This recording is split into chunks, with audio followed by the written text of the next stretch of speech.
Godrej consumer product આજે ફોકસમાં છે, કારણ કે અહીંયા નબળા બીજા ત્રિમાસિકના અપડેટ જે રીતે આવ્યા છે ત્યારબાદ સ્ટોકમાં એક ઘટાડો આવતો દેખાઈ રહ્યો છે.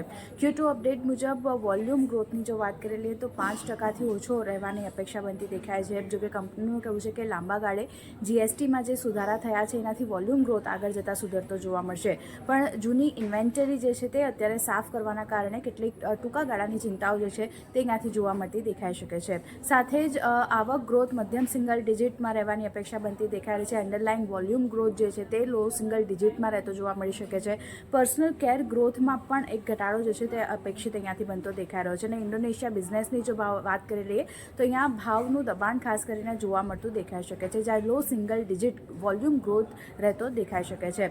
પણ ખાસ કરીને કંપની તરફથી કહેવામાં આવ્યું છે કે H2 FY26 સુધી એટલે કે FY26ના સેકન્ડ હાફમાં ખાસ કરીને બિઝનેસમાં સારો ગ્રોથ જોવા મળતો દેખાઈ શકે છે. પણ હાલ આ નબળા Q2ના અપડેટ જે આવતા દેખાય છે એને કારણે સ્ટોકમાં એક વેચવાલી જોઈ રહ્યા છે.